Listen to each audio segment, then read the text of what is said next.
तळ हात टेकीत डाव्या गुडघ्याने रांगत रंगणी रंगनाथ तुला देखीला से रंगणी रंगनाथ तू देखीला से तळ हात टेकीत डाव्या गुडघ्याने रांगत तळ हात टेकीत डाव्या गुडघ्याने रांगत रंगणी रंगनाथ सोन्या देखील आसवे रंगणी रंगनाथ सोन्या देखील आसवे गवळण जसवंती पैसागे चरणी मागे पुष्पाचरी मागे येणे ओ श्री रंगे नवनीत माझे बक्षिले येणे ओ श्री रंगे नवनीत माझे बक्षिले येणे माझे कमळ उघडिले येणे माझे कमळ उघडिले तोडिले येणे सिंगे बोलले या दुधाचे बक्षिले उलंडिले ताकाचे दुधाचे ते बक्षिले उलंडिले ताकाचे तळवे तळ हात टेकीत डाव्या गुडघ्याने रांगत तळवे तळ हात टेकीत डाव्या गुडघ्याने रांगत रंगणी रंगनाथ सोन्या देखील आसवे रंगणी रंगनाथ सोन्या देखील आसवे रंगणी रंगनाथ सोन्या देखील आसवे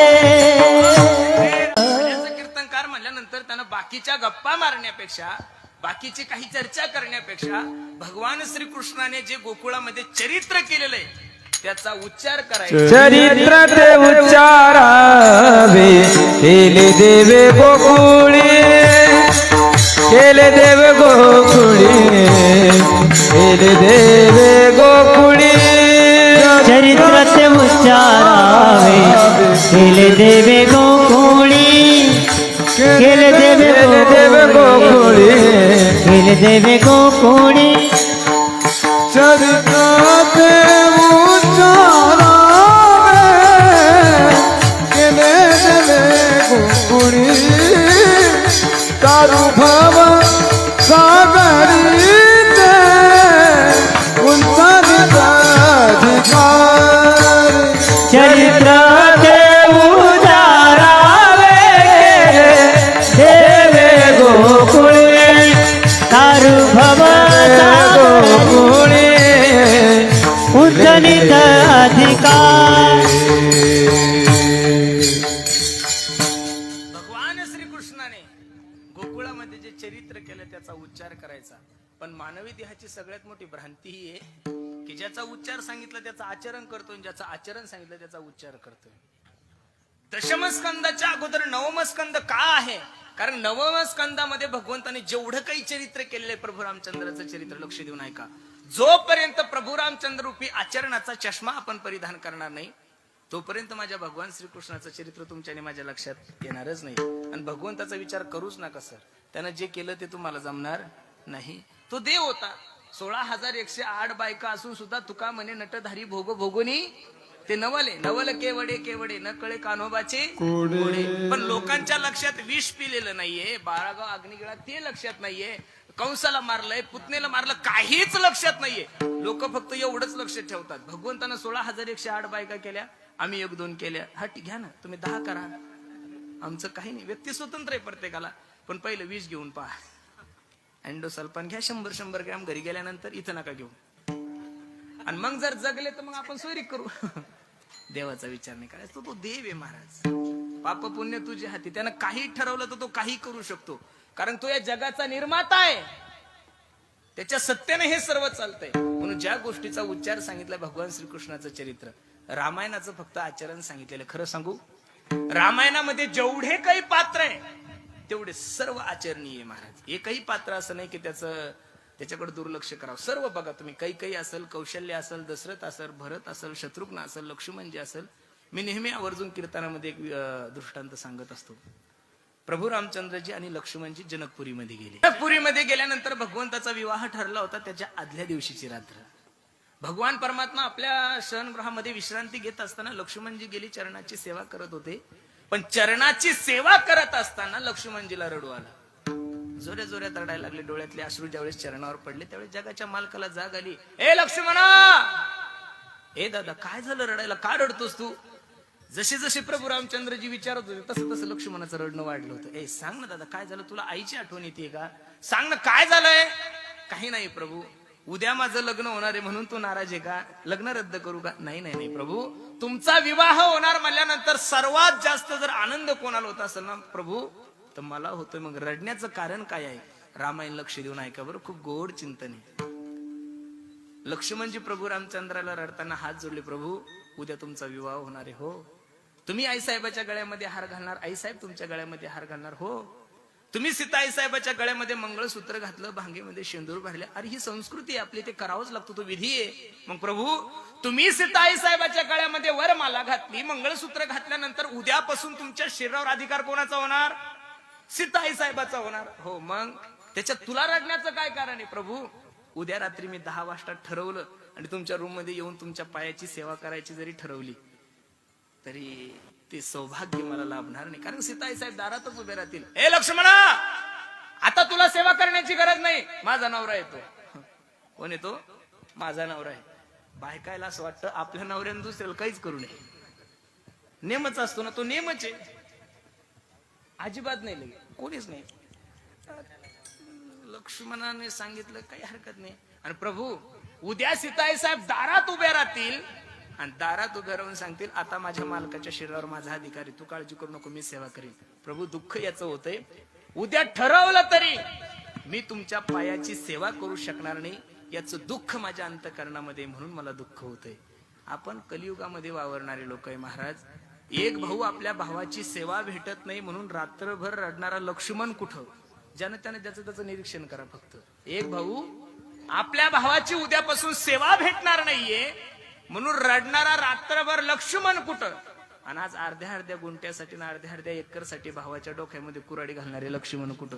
असे प्रकरण ज्यावेळेस या देशात घडतात त्यावेळेस वाटतं की नेमकं रामायण आपल्या देशात जन्माला आलं होतं का दुसऱ्या देशात? विठ्ठल विठ्ठल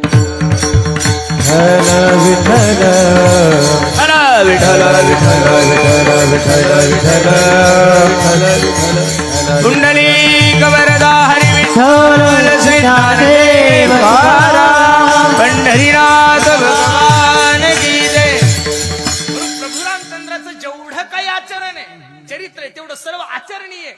म्हणून दशम स्कंदाच्या अगोदर 9 स्कंद आलेला. तो आचरण रूपी चष्मा तुम्ही परिधान करा, मग भगवंताच्या लीला तुम्हाला सहज.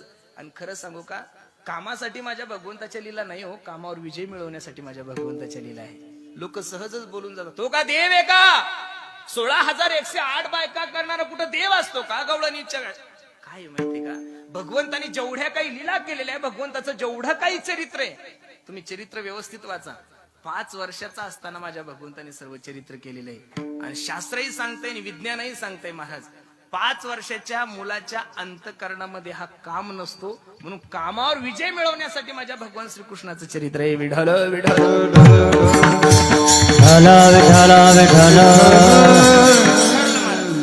मग भगवान श्रीकृष्णाच्या चरित्राचा उच्चार करायचा. चरित्र ते उच्चारावे केले देवे, एदसे चरित्र केले नारायणे, रांगता गोधने राखीत आहे. भगवंताने गोकुळामध्ये जे चरित्र केलं त्याचा उच्चार करायचा. भगवंताच्या अवताराचा इतिहास तुम्हा सर्व मंडळीला माहित आहे.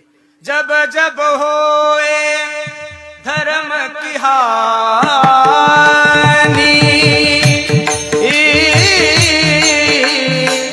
बाडगी असुर अधम अभिमानी. राम सिया राम जय जय राम. राम सिया राम जय जय राम.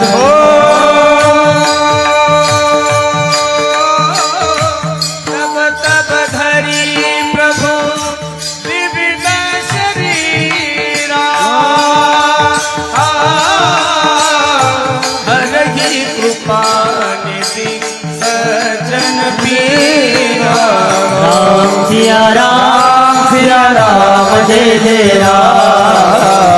राम सिया राम जय जय राम.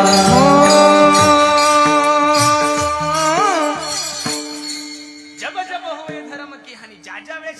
ग्लानी येते, ज्या वेळेस या धर्मावर संकट येतं त्या वेळेस माझा जगाचा मालक काय घेतोय, अवतार घेतो. धर्म रक्षावया अवतार घेसी,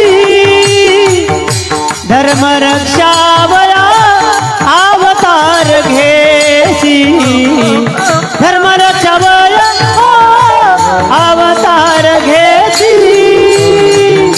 धर्म रक्षावया अवतार घेसी, धर्म रक्षावया अवतार घेसी, धर्म रक्षावया अवतार घेसी, धर्म रक्षावया अवतार घेसी, धर्म रक्षावया अवतार घेसी. आपुला पाळीसी भक्त जला, आपुला पाळीसी भक्त जला, आपुला पाळीसी भक्त जना, आपुल्या पाळीसी भक्त जना, भक्त जला, अंबरुची साठी अमृतसाठी जन्म दोषिये, अंबरुची साठी जन्म दोषिये, अंबरुची साठी जन्म दोषिये, अंबरुची साठी जन्म दोषिये. आपुल्या पाळीसी भक्त जना, हो आपुल्या पाळीसी भक्त जना, आपुल्या पाळीसी भक्त जना, आपुल्या पाळीसी भक्त, आपुल्या पाळीसी भक्त जना, अंबरुसीसाठी जन्म सोसिएले, अंबरुसीसाठी जन्म सोसिएले, अंबरुसीसाठी जन्म सोसिएले, अंबरुसीसाठी जन्म सोसिएले. हो ज्या वेळेस या धर्मावर ग्लानी येते, त्या वेळेस या धर्मावर संकट येतं, त्या वेळेस भगवंत अवतार घेतो. भगवंताच्या अवताराचं कार्य माहितीये, भक्तारा थे पायापासी दुर्जनासी संहारी. भगवंत भक्तांना जवळ घेतो आणि दुर्जनांचा नाश करतो. त्यावेळेस ती परिस्थिती झाली द्वापर युगामध्ये. कंस, दंतवक्र, शिशुपाळ यांचा एवढा सुळसुळाट झाला, एवढा त्रास झाला. आणि पाप वाढल्यानंतर सर्वात मोठं दुःख जर कोणाला होत असेल तर पृथ्वी मातेला होतं. पापी जे अभक्त दैत्य जे मातले धरणीशी झाले, त्यांचे मग पृथ्वी माताला दुःख झाल्यानंतर हे घरानं घेऊन जायचं कोणाला. वत्सरूपी पृथ्वी ब्रह्म्यापाशी जाय, नेत्री आहे तो हे सांगत असे. हे ब्रह्मदेवा, अवघड झालंय रे, कठीण काळा झालाय. राहिले यज्ञ, मोडीले कीर्तन, पळाले ब्राह्मण, दैत्य भेने देवा. भारतात राहून, महाराष्ट्रात राहून या दैत्याच्या भेनेनं हनुमान चालीसा लावायला सुद्धा परवानगी नाही रे. वाईट झालंय महाराज, काही कळत नाही. चालते, जाऊ द्या. प्रत्येक गोष्टीची अति झालीच पाहिजेत महाराज. अति झाली की भगवंत बरोबर त्याची माती करतो. बरोबर आहे का नाही? कोणत्याही साधूची संपत्ती असू द्या. आमचे जनार्दन स्वामीजी इथं आलेले, तुम्ही रात्री 2 वाजता त्यांच्या आश्रम मध्ये एकदा जाऊन पहा आणि नुसतं स्वामीजीच्या दरवाजाला थाप टाका, स्वामीजी भूक लागली हो, प्रवासातून चाललंय. ठीक आहे, संन्यासी महात्मा असल्यामुळे तुम्हाला ते बनवून नाही देणार. आता त्यांनी सगळं सोडलं आणि तुमची गृहस्थीची सेवा नाही केली पाहिजे त्यांनी. उलट गृहस्थांनी साधूची सेवा केली पाहिजे. आपला गृहस्थ आश्रम सुखी व्हावा म्हणून आपण त्यांची सेवा. ते जे असल शिळ पाक वगैरे चटणी भाकरी तुम्हाला म्हणतील, हे बघा हे घ्या आणि ही वळकुटी घ्या आणि इथं झोपा. साधूच्या आश्रमाचा सांगतो, साधूचा आश्रम 50 कोटीचा नाही, 50 करोड नाही, 50,000 करोडचा जरी असला तरी तिथं तो तुमचा ना माझा. तुम्ही हक्कानं जाणार कुठे? कोणाच्या घरी नाही जाऊ शकत तुम्ही. जातो मनुष्य आश्रमातच जाईल. जाऊन मनुष्य जर संकट आलं, जर समजा सगळ्या घरचे आपल्याला वाईट लागले, तुम्ही जाऊन जाऊन कुठे जाता? वारीला. प्रल्हाद बाबा, घरच्यांनी आपल्याला सोडल्यावर आपल्याला, आता हे बरेचसे मंडळी मारुती मंदिरावर बसले असतात, धार्मिक नसतं ते. हे फक्त जन्माला आल्यावर फक्त लग्नाच्या वेळेस मारुतीच्या मंदिरात गेलेले आणि हे म्हातारपणात का मारुतीच्या मंदिरात असतात? घरी त्यांना सगळे त्रास देतात. त्याच्यापेक्षा बरं आपलं हनुमंताच्या सहवासामध्ये पडून राहील तैट. म्हणून खरं सांगू, साधूची जी संपत्ती आहे ही धर्माची संपत्ती. महाराष्ट्रात नव्हे, विश्वातले जेवढे काही आश्रम आहे तुम्ही उत्तर प्रदेशमध्ये सुद्धा जा महाराज, तुम्हाला हिंदी नाही जमली तरी फक्त त्यांना सांगा स्वामीजी आम्ही प्रसाद पाना आहे, बस तिथं 2 घास तुम्हाला देतील ते आणि झोपण्याची व्यवस्था करतील. म्हणून या महाराष्ट्राचं नाही देशाचं वैभव मी तर कधी कधी कीर्तनात बोलतो. लोक म्हणतात, मी तर नेहमी सांगतो, महाराष्ट्र घडवण्यामध्ये सर्वात मोठं योगदान जर कोणाचं असेल तर माझ्या ज्ञानोबा तुकोबरायचंय महाराज. महाराष्ट्र घडवण्यासाठी, हा समाज संघटित ठेवण्यासाठी इथं अनेक जातीचे लोक आहे, पण कोणाला माहितच नाही कोण कोणत्या जातीचं आहे म्हणून. हे एका छत्राखाली आणण्याचं काम जर या महाराष्ट्राच्या मातीमध्ये कोणी केलं असेल ते माझ्या ज्ञानोबा तुकोबरायांनी केलंय. तुम्हा लोकांना आता वाटतं समान नागरिक कायदा पास झालाय, आता झाला पाहिजे असं वाटतंय ना तुम्हाला? पहिलं दर्शन तुम्हाला तुकोबरायचं घ्यावं लागतं. हा जगातला सगळ्यात मोठा समान नागरिक कायदा आहे. विठ्ठल विठ्ठल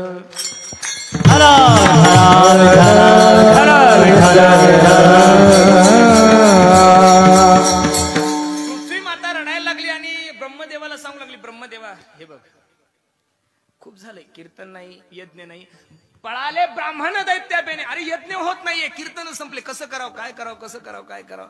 ब्रह्मदेव म्हणले काळजी नका करू. सर्व देवता एकत्रित आले आणि भगवान विष्णूंकडे गेले. खरं सांगू का, जीवनामध्ये कोणतंही काम जर कोणाकडून माणसाला करून घ्यायचं असेल तर फक्त त्याला गोडच बोलावं लागतं. 1 नंबर हलकट माणूस असू द्या, त्याच्या दारात जाऊन त्याला म्हणा, पाटील तुमच्यासारखा दाताच नाही मारा, ते कॉफी पाजून 5,000 देतो बाबाजी, बरोबर आहे का नाही? पण आता गोड बोलाल इथं तर कोणी गोड बोलायला तयारच नाही. साधूचा राग ही पाण्यावरची रेग आहे. साधूचा राग म्हणजे ही पाण्यावरची रेग आहे, आणि तुमचा आणि माझा राग म्हणजे काळ्या दगडावर पांढऱ्याकडून मारलेली रेग आहे. साधूच्या रागवण्यामध्ये सुद्धा विश्वाचं कल्याण आहे, साधूच्या रागवण्यामध्ये सुद्धा माणसाचं कल्याण आहे, आणि तुमच्या आणि माझ्या गोड बोलण्यात सुद्धा काय लोकांचं वाटुळ आहे महाराज. विठ्ठल विठ्ठल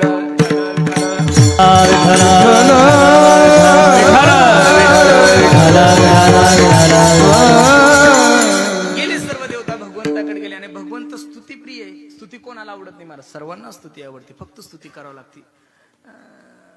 पण गाथ्यामध्ये तुकोबराने कोणाची स्तुती केलीच नाही महाराज. तुकोबरायचं जर अख्खा गाथा पाहिला ना तुम्ही तर तुकोबरायन गाढवाला कधी घोडं म्हणलेच नाही. गाढवाला गाढवच म्हणले, घोड्याला घोडच म्हणले. आमचं नशीब एवढं खराब आहे, आम्हाला कुत्र्याला वाघ म्हणावं लागतं. या आता हे साप्ताहिक कीर्तन थोडे कमीच असतात माझ्याकडे. वर्ष श्राद्धाचे कीर्तन खूप असतात. कधी कधी वर्ष श्राद्धाच्या कीर्तनाला गेले की आपण फेटे बांधत असताना त्यांचे कुटुंबीय आमचे ते आपण म्हणावं, काय करत होते वडील? काय नाही, ते म्हणतात महाराज माझा बाप 1 नंबर बेवडा होता हो. आणि त्याच्या कीर्तनाला आपलं कीर्तन, आपण कीर्तनाला अभंग घ्यायचा. याच्यासाठी केला होता अट्टहास शेवटचा दिवस. मी तर कधी कधी माझ्या मनाला शिव्या देतो, पुरुषा काय वाईट दिवस आले रे तुझ्यावर. 30,000-40,000 रुपयासाठी बेवड्या सुद्धा वैकुंठवाशी म्हणावं लागतं, नालाय का सुधार थोडं. पण आता काय करता, समाजाची ती पद्धत झाली ना. पण तुकोबरायन जीवनामध्ये कधी तसं केलं नाही. नाही भीड भार, नाही भीड भार, नाही भीड भार, नाही भीड भार, नाही भीड भार, नाही भीड भार, नाही भीड भार, नाही भीड भार, नाही भीड भार, नाही भीड भार. तुका म्हणे सणा दोर, तुका म्हणे सणा दोर, हे आम्हा करणे काम, हे आम्हा करणे काम. तुका म्हणे सणा दोर, तुका म्हणे सणा दोर, हे आम्हा करणे काम, हे आम्हा करणे काम, हे आम्हा करणे काम. जगद्गुरु तुकोबरायने जीवनामध्ये असं कधी केलंच नाही. तुकोबरायच्या कीर्तनाला छत्रपती शिवाजी महाराज येऊन बसायचे हो, तरी मुंगी आणि राव आम्हा सारिखांचे जीव, हे तुकोबरायचं वैभव होतं. पण तुकोबराय ते तुकोबराय आपल्याला कसं शक्य होईल महाराज?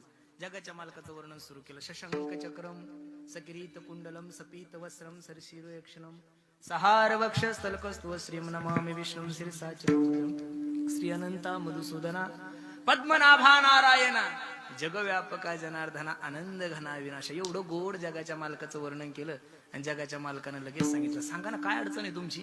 आता वर्णन केल्यानंतर कोण ना म्हणे काही नाही देवा, एवढं अवघड झालंय हो, कीर्तन करता येत नाहीये, मंदिर बंद आहे, काहीच नाही, अवघड झालं. देवाने सांगितलं काळजी करू नका. आकाशाची वाणी सांगे सकळ अशी तळमळ मानसी करू नका, देवकीच्या गर्भा येईल भगवान, रक्षील ब्राह्मण गायी भक्त.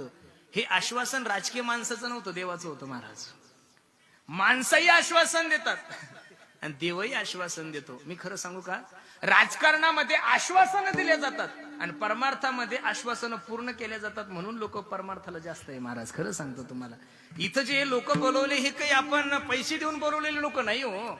त्यांच्या अंतकरणामध्ये एक श्रद्धा आहे, एक भाव आहे. इथं येणारा कीर्तनकार कधीच समाजाची दिशाभूल करू शकत नाही, तो लोकांना कधीच वाईट सांगू शकत नाही. म्हणून लोक एवढ्या प्रेमानं आदराने कीर्तन ऐकतात.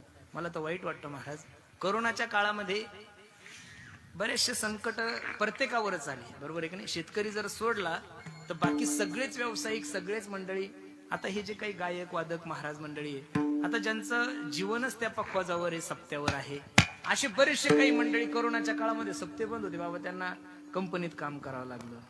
काही काहींना बटाटे विकावं लागले, वांगे विकावं लागले, जसं असेल तसं. खरं सांगू का तुम्हाला, नाही नाही नाही नाही, हसण्यासारखं काहीच नाहीये. कर्मण्य वाधिकार असते मा फलेश, कर्म करावंच लागल ना. चोऱ्या तर नाही केल्या एखाद्या महाराजांना. परिसरामध्ये अशी एखादी दिंडी ऐकली तुम्ही की कोरोनाच्या काळामध्ये सप्ताह बांधे, पारायण बांधे म्हणून हरिभक्त पारायण, टिंब टिंब महाराजांनी फाशी घेतली हो, ऐकलं असं?